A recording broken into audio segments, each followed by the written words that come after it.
que se encuentren muy bien donde quiera que nos estén escuchando. El día de hoy tenemos un tema muy importante, ya que en México se acercan pronto las elecciones presidenciales. En esta ocasión queremos hablar de la democracia en México y cómo se ha consolidado la representación, sobre todo en el sector de la mujer. Recordemos que no fue hace mucho que la mujer logró el voto en México. Fue el día 3 de julio de 1955 con el presidente Adolfo Ruiz Cortines, el que abrió el voto por primera vez a las mujeres.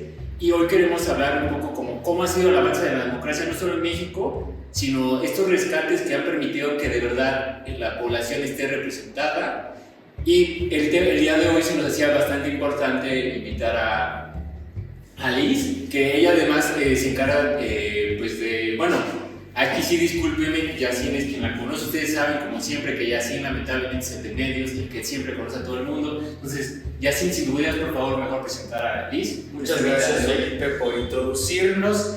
Y pues bueno, me toca el honor de presentar a nuestra gran invitada de hoy, Liz Mejorada, una filósofa pues egresada de la Universidad Iberoamericana, si no estoy mal, con una muy breve trayectoria porque es una mujer muy joven, pero yo diría una carrera bastante sustanciosa en distintos ámbitos sociales aquí en el estado de Puebla, porque ha participado en muchos temas coyunturales bastante interesantes. Forma parte de colectivos que se encargan pues de velar por la transparencia, por luchar contra la corrupción, por un gobierno abierto. También ha sido consejera municipal en temas de movilidad, otro gran tema del que ya hablamos anteriormente, y pues también está inmiscuida en muchos de los temas feministas que ocurren a nivel nacional. A tus 23 años te convertiste en la consejera nacional del Instituto Nacional de las Mujeres, la más joven, y bueno, junto con otras mujeres pues velas y procuras que las políticas públicas en materia de género pues avancen para garantizar más derechos al sector femenino mexicano. Entonces, de verdad que contigo podemos platicar pues bastantes temitas, ¿no? Bastantes cuestiones, pero el día de hoy elegimos hablar sobre un hito. Si las estadísticas no fallan, como va la cosa, pareciera que va a ser casi un hecho. En unos meses México hará historia al tener una primera mujer como presidenta de la nación. Un mensaje bastante poderoso, un hecho que seguramente va a trastocar bastantes fondos, y me gustaría pues justamente escuchar tu opinión, porque también dentro de toda tu experiencia buscaste un espacio dentro del Congreso, y pues bueno, tú viviste de cerca cómo es hacer política siendo mujer y siendo una mujer bastante joven, una perspectiva que seguramente nos va a permitir tener una visión más amplia del machismo, ¿no? De las caras del machismo que aún prevalecen. Por ahí leí que México tiene un folclore que le canta al macho. ¿Cómo entonces es hacer política y cuáles son las caras del machismo a la que una mujer se tiene que enfrentar a la hora de buscar un cargo político, un cargo de poder? Pues muchas gracias primero que nada pues por la invitación. La verdad es que es un gusto pues poder platicar porque creo que en efecto estamos como en un momento histórico muy interesante. Creo que pues a partir de los siguientes meses la vida del país desde mi perspectiva pues va a cambiar como en diferentes sintonías. Muchas personas justamente pues yo creo que creen, porque a ver, o sea, independientemente de nuestra corriente política o lo que sea, creo que es indudable el liderazgo que pues ha tenido el presidente López Obrador. O sea, tenemos un voto y una popularidad que tiene el presidente que es muy alta, y para un buen sector de la población pues se cree, ¿no?, que ya va a acabar, ¿no? O sea, que va a acabar, que se va a quedar como un hueco impresionante, y hay un montón de teorías, ¿no? Desde que va a llegar como la ultraderecha, que no va a llegar como nadie que pues pueda ocupar ese espacio y demás, ¿no? Y yo pues más bien lo que veo ahorita en este escenario político en donde tenemos pues dos candidatas a la presidencia de la República que son mujeres, es que pues nunca antes en la historia habíamos tenido la posibilidad de tener a la primera mujer presidenta de México, que eso es un hecho que ya va a ocurrir, y que pues justamente en ese panorama yo creo que la vida del país va a cambiar muchísimo, ¿no? O sea, a mi abuela le tocó nacer cuando ni siquiera existía la posibilidad del voto de las mujeres. Mi mamá nació justamente cuando, en los 70s, cuando todavía había como, sigue existiendo, ¿no? Pero había una muy poca visibilidad de las mujeres en la política y en muchos otros temas. No existían institutos de las mujeres en el país. Era muy precario el poder acceder a muchas cosas, era también hasta un tabú divorciarse, ¿no? Hoy ya es algo pues más normalizado. Y a mí justamente me toca nacer en el 97, cuando la Ciudad de México empezó a ser gobernada por la izquierda a través del ingeniero Cuauhtémoc Cárdenas. Y pues va a haber otras mujeres que les va a tocar nacer cuando ya tengamos a una primera presidenta de la República mujer. Entonces creo que sí es como un avance, y creo que también algo bien importante es que desde mi perspectiva el movimiento político más importante no solo en México sino en América Latina y probablemente en el mundo pues es el feminismo. Y hoy las mujeres ocupan las calles, salen a marchar. Entonces, pues justamente el paso que sigue es que esa mayoría social se vuelva una mayoría política y que poco a poco en todos los espacios del poder de este país, en los 3 órdenes de gobierno y en los 3 poderes, pues veamos a más mujeres feministas formadas que pues tengan esta capacidad de poder apoyar a otras mujeres.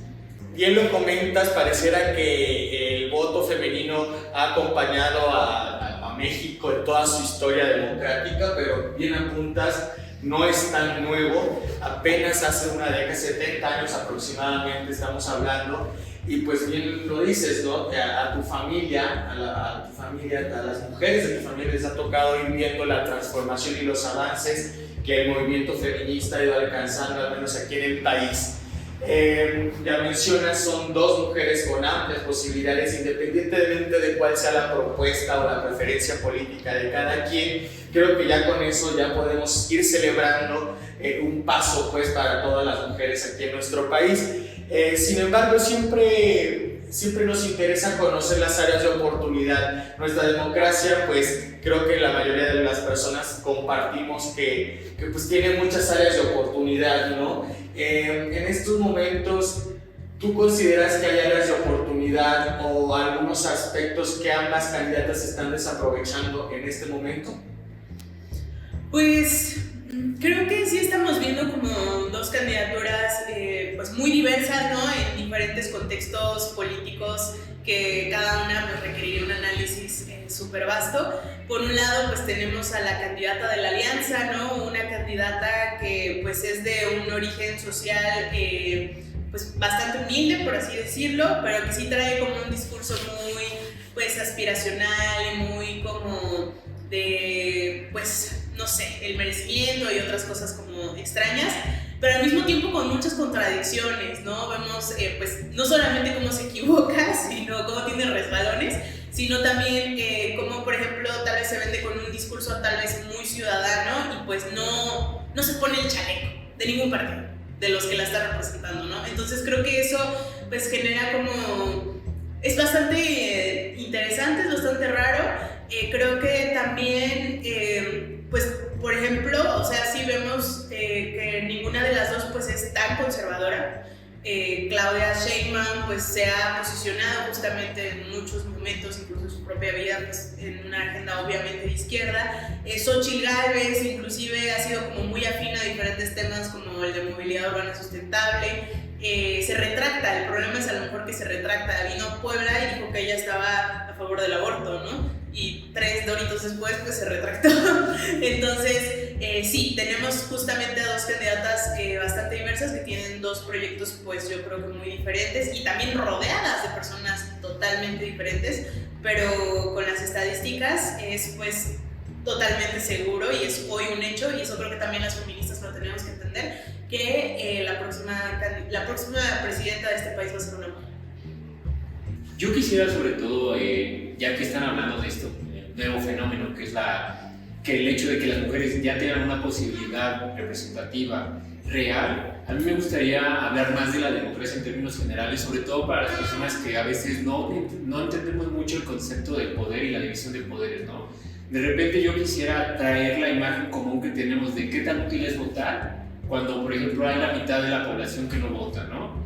Hoy mi hermano me preguntaba que por quién debería de votar, ¿no? Obviamente no en el sentido de que, oye, tengo que, no, Dime qué votaría. no, sino en el sentido de justo Conocer una opinión distinta. Exacto, sobre todo porque él tiene apenas 20 años. De hecho, eso es lo que te comentaba antes del micrófono, que tú como joven pues vienes a apoyar a estas personas que quieras o no están perdidos en este panorama de no saber, ¿no? Los famosos indecisos. La democracia para mí, por ejemplo, pues no solo es la parte de la representación de géneros, sino también de ideas y de grupos sociales, ¿no?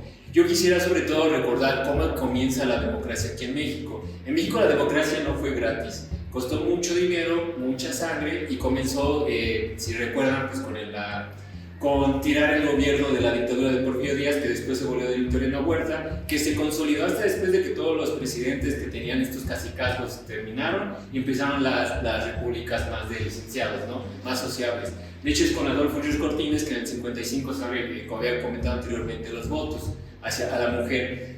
Después tenemos, digamos, lo que es el presidencialismo, que es técnicamente un solo partido político, son de 30 años del PRI. Un poco creo que es la crítica actual, ¿no? a la candidata con más puntaje, que no vaya a hacer un poco esto de los presidentes de antes, ¿no? Que si se va este presidente, sea Claudia quien gobierna, y no como antes que pues el presidente que se salía dejaba siempre a su sucesor y era más o menos la misma línea, ¿no?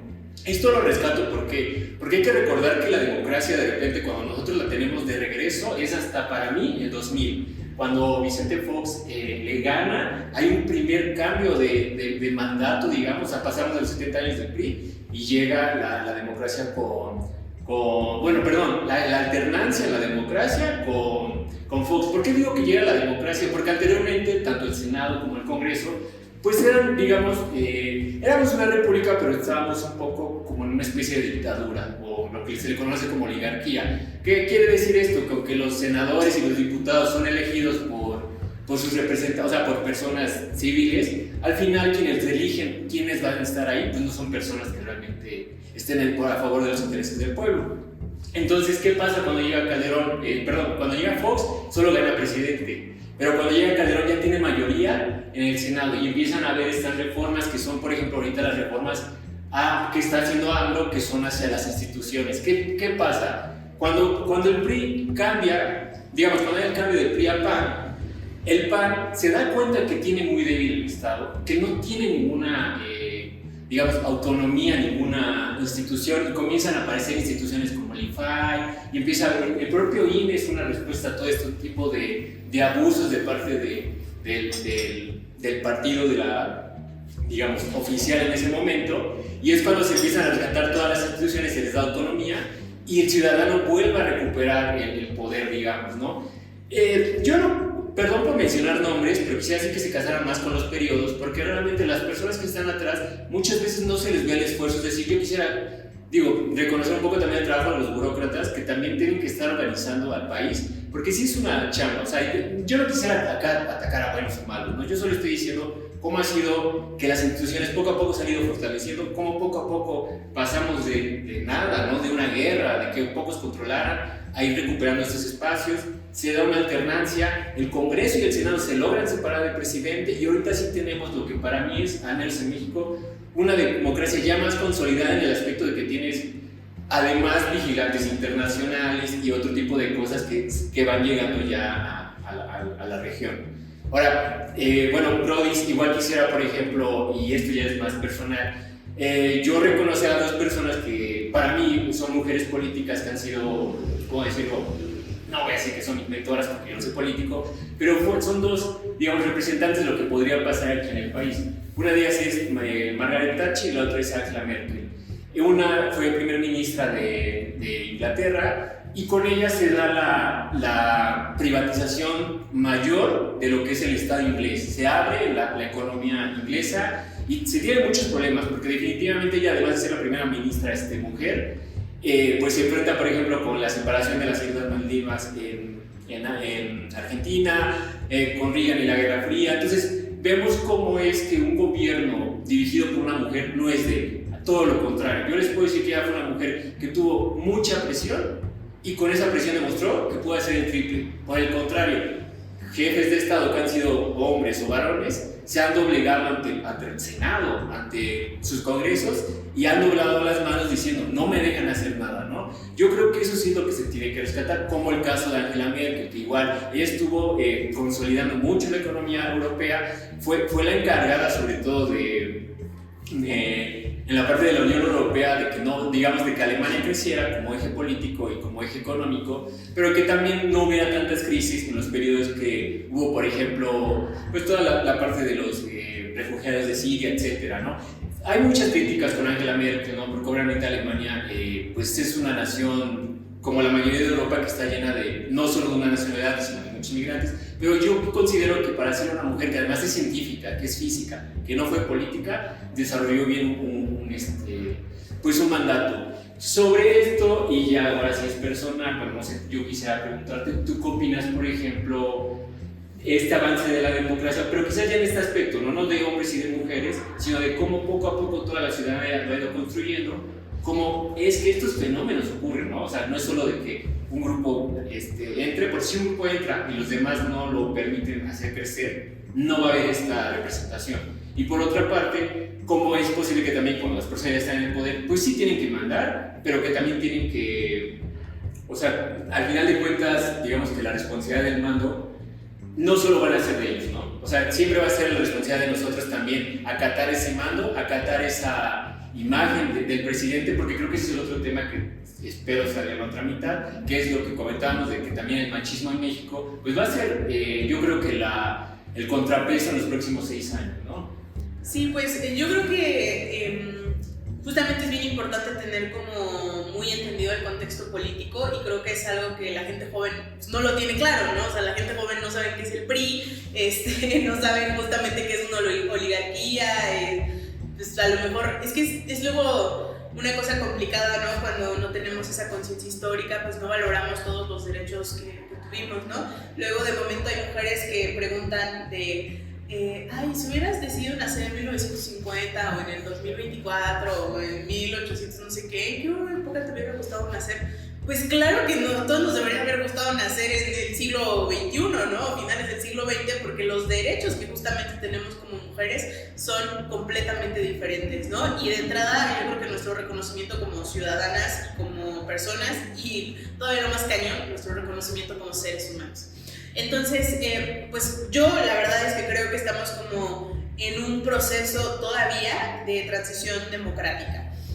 Para mí la transición democrática justamente ocurre pues a finales de los 70s, inicios de los 80s. Creo que no podemos como olvidar en lo absoluto que en 1988 pues justamente el ingeniero Cárdenas estuvo, pues más bien ganó las elecciones y ocurrió un fraude, es decir, desde el 88 la gente de este país votaba a la izquierda, ¿no? Entonces ese contexto no lo podemos como dejar a un lado.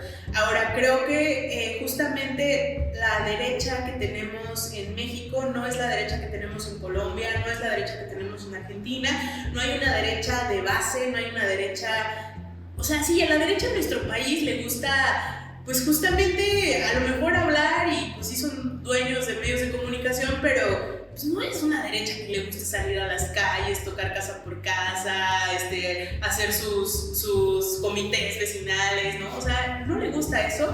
Creo que justamente uno de los peligros que yo sí ahorita veo es que con el gobierno de Andrés Manuel tenemos una reacción de los grupos pues más conservadores que ya ahora salen a las calles y nunca en su vida habían salido a las calles. Eso me parece como algo, de las cosas que no me gusta como ver, pero digo, bueno, ya están aprendiendo justamente a marchar. Justamente platicando con un amigo me decía que por ahí del 2015 había un diputado en la Cámara de Diputados que estaba proponiendo que se hicieran algo así como lugares solo para hacer marchas.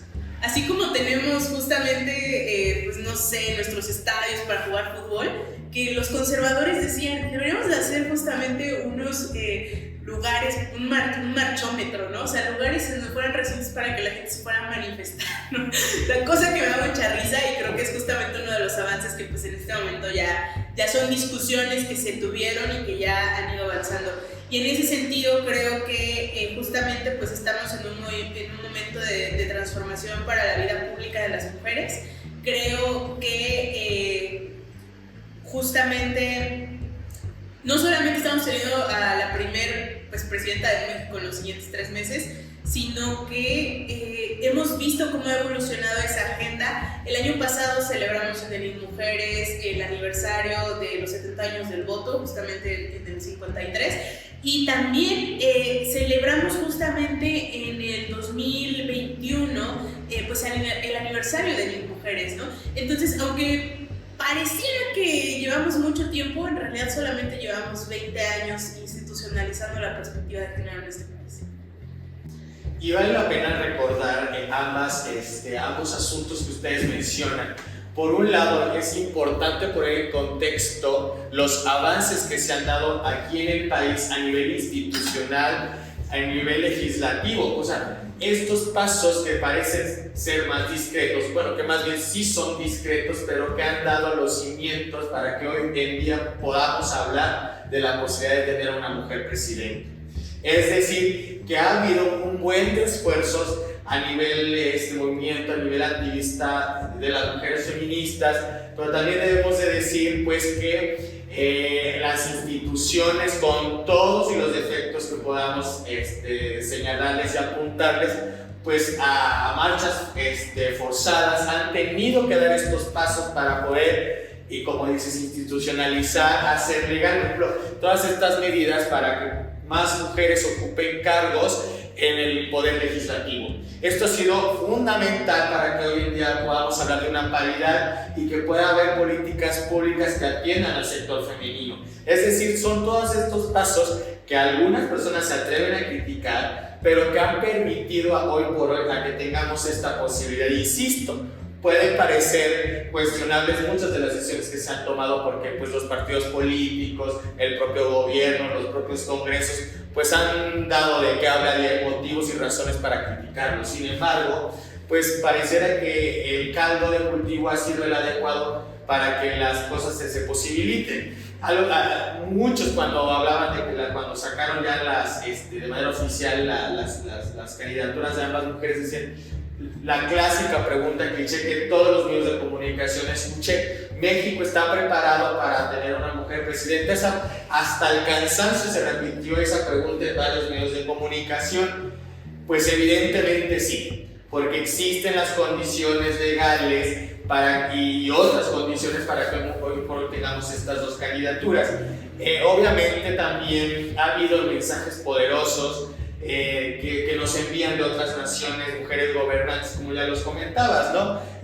Muchos se atreven a decir que una mujer no sabe gobernar. Pues ahí tenemos los dos ejemplos, ¿no? De cómo, por ejemplo, dos mujeres, insisto, también con trayectorias políticas cuestionables, porque no estamos de acuerdo en la política, se difiere y eso es lo bonito, ¿no? Dos mujeres con trayectorias que pueden ser bastante cuestionables, pero que sí al menos han dejado ver que sí se sabe, que sí saben gobernar y que sí gobiernan, es decir, que sí pueden ostentar cargos de poder y ejercerlo para cambiar los destinos de sus naciones. Y el resultado lo tenemos bastante visible: Gran Bretaña con la privatización de casi todo, y bueno, Alemania con una política más progresista, ¿no?, a la hora de ver cuestiones de migración. Y que además ambas las personas fueron pues, gobiernos largos, ¿no? En el caso de Merkel, sí fueron más de, creo que fueron 5 mandatos, y con Margaret Thatcher creo que fueron 20 años de gobierno. O sea, no son gobiernos fáciles. O sea, una cosa es gobernar 6 años, otra cosa 20, y que la gente te siga votando, ¿no? Quiere decir que es porque, además de que funciona, pues la gente sí ve avance y representación en su vida, ¿no? ¿Qué es la representación en la vida? Rápido, que tengas hospitales, que tengas derecho, que si te pasa algún percance sepas hasta dónde acudir, que por ejemplo si quieres abrir una licencia de trabajo sea más fácil, que si alguien quiere venir a invertir pues haya una legalidad para que yo sepa que si en algún momento el dinero se pierde, yo cómo lo puedo recuperar si soy extranjero. Creo que ese es el tipo de cosas que han hecho que también, ¿cómo decirlo? Ahí sí creo que las mujeres, a diferencia de los hombres, saben trabajar más compartiendo y ahí sí, o sea, no quisiera tampoco generalizar, sino que porque ha sido así quizás un poco la demostración con los gobiernos anteriores, pues los hombres llegan a ser un poco más de cortar oportunidades. Sí, pues yo creo que a mí lo que me gustaría ver es un proyecto que ponga del centro a las mujeres, ¿no? Justamente creo que pues tenemos varios ejemplos de mujeres que han estado al poder y creo que también en México pues tenemos bastantes ejemplos de mujeres en partidos políticos, pero para mí como feminista la clave es despatriarcalizar el poder. ¿Qué quiere decir eso? Que pues históricamente se ha ejercido el poder con valores que han sido muy rígidos, muy violentos también, con prácticas que son sumamente cuestionables, que han hecho que un pequeño grupo de personas sean quienes tomen las decisiones y demás. Entonces, hacer política desde el feminismo tiene que ver con eso, ¿no? Con quitarle todos esos elementos nocivos a la política y volverla a hacer pues más nuestra, más humana, más humilde, más generosa, más cercana, ¿no? Y creo que en ese sentido ese es un gran reto, porque de momento pues es más fácil ser pragmática, es más fácil pues no sé, ser más vertical o a lo mejor representar ciertos valores de esa vieja política y apostarle justamente a otro tipo de agendas, a justo temas que a lo mejor no sean tan populares, pero que son muy necesarios para la vida misma. Eso pues es justamente apostarle a un proyecto a largo plazo y eso es muy difícil. Para todos los gobernantes es mucho más fácil hacer obras faraónicas en 6 años, eso es lo más fácil, pero apostarle a los procesos de transformación profundos, eso puede ser muy complicado porque no es algo que sea como tan visible. Y creo que en México, eso sí, tenemos muy pocos ejemplos de mujeres que están intentando despatriarcalizar el poder. ¿Qué me gustaría ver? Pues justo que las mujeres estén al centro. Yo creo que desde el 88 las mujeres han sido prácticamente pues las protagonistas, ¿no? de incluso la transición democrática, de la creación de instituciones, de incluso el gane de Andrés Manuel en el 2018, pero desgraciadamente yo todavía creo que hay muchas deudas hacia las mujeres en todos los sentidos, en todos los partidos, en todas las instituciones, en todos los espacios, incluso en la propia izquierda hay muchas dudas. Entonces a mí me gustaría ver a las mujeres al centro. Pues yo creo que desgraciadamente también hoy la agenda feminista es algo que ya vende, ¿no? O sea, por eso incluso vemos a diferentes actoras que incluso son muy conservadoras que quieren salir a marchar o que suben ahí sus fotos o que el 8 de marzo son las más aliadas, pero en cuestiones de agenda siguen representando lo mismo, tienen las mismas formas, no tienen una propuesta clara y solamente quieren lucrar justamente con los movimientos de las mujeres. Yo llamaría pues justamente a que estemos muy atentas de este tipo de perfiles, a que veamos la agenda y otras cosas que hagan para ti. Yo, por ejemplo, para cerrar este tema, sí quisiera, bueno, sobre todo hacer énfasis un poco en Puebla, que por ejemplo aquí en nuestro podcast hemos entrevistado pues mujeres, sobre todo por ejemplo el caso de Lili Cedillo antes de que fuera rectora. Ella fue quien nos ayudó a nosotros a conocer el proceso de la pandemia del COVID. Y bueno, la menciono porque pues también, al menos aquí en Puebla, pues fue la primera rectora en la universidad, ¿no? Le tocó un periodo pues complicado porque fue el de la pandemia y quería, bueno, no sé cómo explicar por qué metí este tema, a ver si la bajo bien en este balón, pero es con respecto a la desobediencia civil y el machismo, ¿no? Sí creo yo que ya hay instituciones, que ya hay gobernanza para que una mujer pueda de verdad gobernar en el país, ¿no? Pero es por las instituciones que hoy tenemos. Bueno, mencioné el IFAI, que después cambió al INAI, que por ejemplo para mí es uno de los mecanismos que mejor ha servido porque nos ayudó a justo eso. O sea, antes de que existiera el INAI, tú ibas con un diputado y le decías, oye, dime qué has hecho, y él no tenía por qué decirte nada. Como el INAI se vuelve una especie de jefe de todos los diputados, de ahora me vas a entregar todas las cosas, pero es ahí donde ellos checan las cuentas, entran las facturas y se guardan en cada dependencia. Entonces lo que hace el INAI pues, es ir y preguntar, oye, ¿me puedes dar las facturas de este periodo para ver que de verdad corresponden a los gastos? Y ya es cuando se nota, ¿no? Que por ejemplo una coca costó 1,000 pesos, ¿no? Oye, esto es un desfalco, y es cuando entonces los periodistas pudieron empezar a golpear a las personas, y es como ellos empiezan a brindar también esta libertad, porque ya viéndose amenazados, pues empiezan a perder representación, empiezan a ganar representación, movimientos como incluso las candidaturas ciudadanas, y llegamos hasta el evento de hoy donde ya tanto el poder se ha movido de manos, que tenemos esta representación en las instituciones, y son las instituciones las que nos dan los cimientos para que haya esta gobernanza. Yo leyendo, por ejemplo, en el Estado de México recién también tuvo su primera gobernadora, y veía, por ejemplo, pues yo soy varón y pues nunca he tenido este problema de la menstruación, y parecía yo daba por hecho que todas las mujeres tenían acceso a toallas sanitarias o a tampones, ¿no? Por aquí yo había imaginado que pues, hay un gran sector de la población que tenía que recurrir a ropa o a papel de baño en la primaria, en la secundaria, ¿no? Y pues porque ningún hombre había pensado en esta necesidad. Sin embargo, llegó una mujer, independientemente de lo que haya hecho en otros ámbitos, llega una mujer, establece esta medida y ya da atención a un sector de la población que, imagínate, no voy a la escuela hoy porque hoy estoy menstruando y no quiero pasar la vergüenza, ¿no? Entonces, cuando llega una mujer, pues hay una oportunidad de atender y dar respuesta a lo que los gobiernos causados por hombres no habían atendido, por desconocimiento, por machismo, por costumbre, porque no está en el radar, ¿no? Es decir, es una gran oportunidad para resarcir las demandas y las necesidades de la mitad de la población, un poquito más de la mitad de la población aquí en México, y pues bueno, es una maravilla al menos esperar y tener la esperanza en que por fin va a haber respuesta de ello. Ya para ir cerrando, me gustaría preguntarte, Liz, que pues, ¿qué significa para ti el hecho de que una mujer gobierne en términos simbólicos? Ya hemos leído hasta el cansancio en todos los medios de comunicación, ya se nos ha dicho en la radio 1000 veces, es un hecho histórico, será un hito en la vida democrática de México, pero realmente,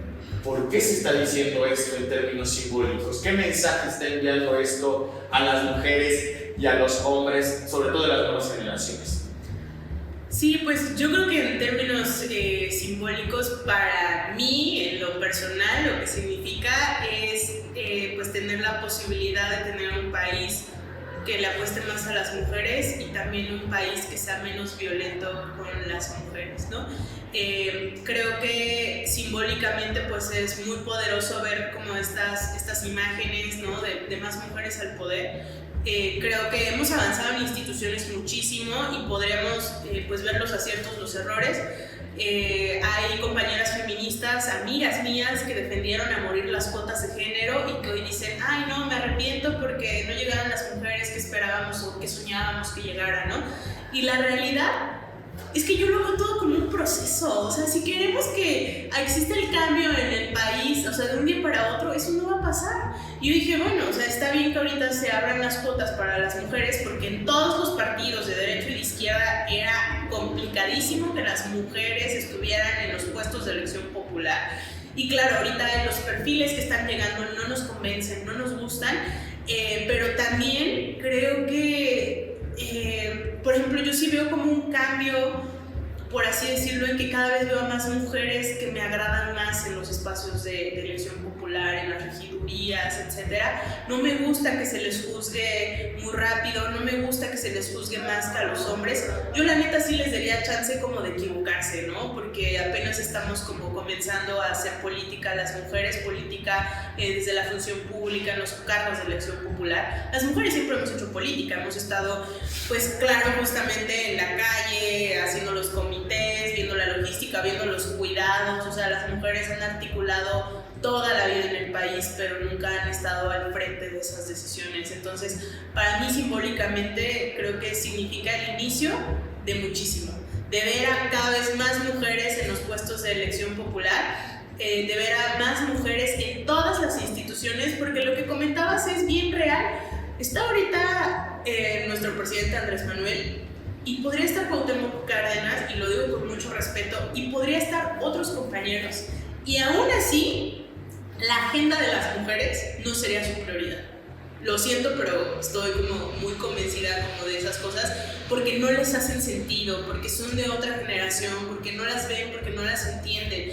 Y hoy yo la verdad veo la posibilidad de que una mujer entiende este tipo de cosas que a lo mejor a los varones no les hace sentido, ¿no?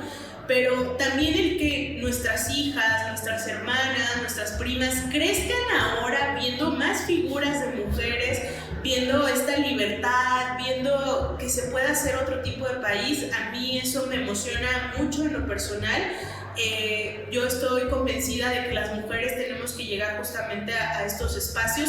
Muchas veces las feministas como que dicen, ay, o sea, le tienen muy poca paciencia, por ejemplo, las mujeres que están en un puesto o que están en los partidos políticos, ¿no? Y yo un poco lo que pienso es que, de verdad, ¿qué esperan esas compañeras feministas? ¿Esperan que los cargos, que las instituciones siempre estén los mismos de siempre estén los mismos hombres? Yo no espero eso. O sea, yo espero que me atienda a una fiscal que sea mujer y que sea feminista. Yo sueño que el día de mañana tengamos a una persona que sea perito y que sea feminista, que tengamos a una médica legista que sea feminista, que en todos los espacios en donde nos topemos las mujeres, es más, espero una jueza que sea feminista, que tenga perspectiva de género. Y por eso creo que no debemos de ser injustas con las mujeres que quieren estar en los diferentes espacios, y creo que también lo tenemos que luchar.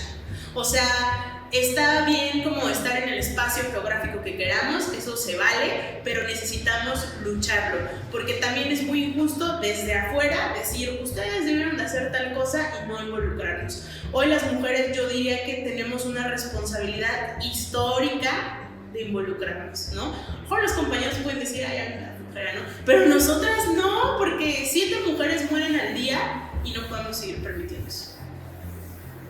Finalmente, ¿cuáles deberían de ser los primeros pasos en materia de políticas de género que debería de dar la primera presidenta mexicana? Pues yo creo que la primera cosa que se tendría que hacer en el gobierno federal es dar la instrucción en 2 sentidos. Una es que debe de existir una paridad en la función pública. No podemos seguir teniendo instituciones en donde predominantemente tengamos hombres, porque en todos los sectores hay mujeres con la capacidad de estar. En un segundo punto, yo creo que además de que necesitamos esta paridad institucional, es urgente que todas las secretarías, que todas las instituciones, que todos los organismos públicos descentralizados o no descentralizados, todos esos espacios tengan perspectiva de género. Yo lo vi en mis mujeres, a mí me tocó votar cosas muy bonitas como darle dinero a la Procuraduría Agraria para que llevara juicios intestamentarios para las mujeres que no son dueñas de la tierra, jurídicamente hablando. Pero ¿por qué tengo que votar eso? La Procuraduría Agraria tenía que haber presupuestado que pues ya se tuviera ese dinero. Y ese ejemplo ocurre en todos los sectores. Entonces, yo ahí sí tendría como mano muy dura en decir, todas las secretarías tienen que hacer esto, tienen que cumplir esto. Secretaría del Trabajo, ¿qué programa vas a tener con perspectiva de género? Bienestar, ¿cómo le vas a hacer para que las mujeres dejen de desertar en el ámbito escolar? Educación pública, ¿cómo le vas a hacer para atender la violencia en las instituciones, ¿no? O sea, que todos los sectores y todas estas instituciones dejen de creer que las mujeres tienen que hacer todo, porque eso es una mentira, eso es una falacia. Y creo que un segundo punto de manera urgente es que desde Gobernación se debe hacer un llamado a todos las y los presidentes municipales. No podemos permitir más feminicidios, no podemos permitir más violencia contra las mujeres, porque los municipios son la primera instancia de recepción de los casos de violencia. Yo a veces soñaría qué sería de este país si los gobernantes le hablaran así de fuerte a los presidentes y las presidentas municipales. Decirles, está literal prohibido por la ley que se violan a las niñas, que esto y que el otro, pero va a haber una responsabilidad si tú como presidente municipal lo sigues permitiendo. Necesitamos ahí sí mano dura. Yo creo que necesitamos mano dura, mano firme. Yo también creo que muchas veces desde Gobernación se operan otras cosas que no son importantes, pero el tema de la seguridad para las mujeres tendría que ser prioridad, muy de la mano de una fiscalización a todas las fiscalías, porque las fiscalías no funcionan, las fiscalías no investigan, en todo el país es la misma historia. historia y necesitamos una reforma del Poder Judicial para que se juzgue mejor. ¿Algo más que quieras para concluir? Pues yo creo que cerraría a lo mejor con esta idea de que es muy importante involucrarnos como mujeres. Siempre nos hemos involucrado, pero a lo mejor de manera más definida, es algo que tenemos que hacer, y que yo también llamaría a que no hacer la responsabilidad de quien gane la presidencia de la República lograrlo todo. Porque en otros gobiernos latinoamericanos hemos visto que cuando se le carga de responsabilidad total a una mujer el cambio y la transformación social, los grupos conservadores atacan con todo y destruyen como esa figura, porque estamos enarbolando una figura. Yo llamaría a que este proceso de transformación, de poner a las mujeres al centro, lo defendiéramos todas las mujeres, porque yo creo que a todas nos viene bien que ninguna mujer muera más en ningún espacio, pero para eso necesitamos hacer un trabajo coordinado de proteger el avance de los derechos. Yo creo que ya no estamos en un momento de ir para atrás, ni de ser retrógradas, ni de decir, ay, no, tal cosa no funciona. No, la verdad es que la sociedad mexicana pareciera que es muy conservadora, pero es que no lo es. Yo he visto encuestas de aborto, de opinión pública, de creencias, de matrimonio igualitario. O sea, la gente en México, claro, sí vemos un discurso de odio, pero la mayoría de las personas en este país no le apuesta al odio. Entonces necesitamos defenderlo y no tener miedo. Es una oligarquía conservadora y que desgraciadamente la verdad están todos los partidos esa oligarquía conservadora, en todos los partidos. Lo vemos en el Congreso de Puebla, como quieren despenalizar del aborto con mayoría morena, pero esa transformación de poner al centro a las mujeres la tenemos que defender nosotras, las mujeres, y pues todos los aliados progresistas, ¿no? Muchas gracias, Liz. La verdad es que ojalá y no sea la última vez que estés. Tienes bastantes temas. Yo creo que el feminismo es otro tema muy importante de hablar, porque hay muchos feminismos. Otro tema también es el de la propia gobernanza, la propia política, porque también es muy diferente cómo se hace la política a cómo la ve la gente, ¿no? A veces pareciera que nomás es un tema de buscar votos y ya, y no, ese es el papeleo, es buscar gente, es buscar espacios, es hacerse tiempo y lugar para, por ejemplo, en el caso de Yacine, que también es funcionario público, pues ir a hacer talleres, ir a trabajar. Es decir, es repetirse todo el tiempo para que la gente poco a poco esté haciendo crecer esta semilla, ¿no? Muchas gracias, Luis. Pues la verdad que yo me atrevo a decir que si ya escucharon todo el podcast, pues hay muchísima mayor claridad sobre lo que hacemos bien. O sea, me agrada mucho que nos hayas enfatizado en que independientemente de la mujer que llegue, ella por sí sola no representará la transformación que necesitamos en términos feministas, que hay que impulsar otros ámbitos y que en eso no solamente están ellas, también los valores tenemos una responsabilidad, un compromiso que debemos de asumir, ¿no? Para que estos espacios pues no se queden solamente con el título, ¿no? Sino realmente exista una transformación sin el afán de robarle tus ideas. Debemos dejar muy en claro que lo que estamos viviendo es una gran oportunidad que no hay que desaprovechar. La verdad que ya es mucho insistir, pero hoy por hoy tenemos las condiciones, ya están dadas. Esto no nos va a resolver absolutamente nada si lo dejamos a la y se va. En estos temas de política siempre va a haber diferencias de opiniones, a lo mejor no estamos convencidos de un modelo o de otro, pero creo que lo que debemos de tener muy en claro y en cuenta es que todos tenemos derechos y que deben de ser respetados. Pensar en eso como una máxima a la hora de ir a votar creo que nos va a ayudar para dar un paso importante en este momento histórico. Ahora sí que ya retomando las ideas de los medios que se nos viene encima. Agradecerte, Liz, como diría Felipe, ojalá y no te hayamos espantado y ya aburrido, y te tengamos en otra oportunidad, en otro espacio para platicar de los tantos temas en los que estás. Agradecerte mucho el tiempo y agradecerles sobre todo a ustedes por el espacio que nos dan en sus vidas, que cada minuto cada vez es más caro, entonces agradecerles mucho por darnos al menos 60 pesos de su atención. Muchísimas gracias y nos vemos en la siguiente edición. Gracias, Luis. Hasta luego.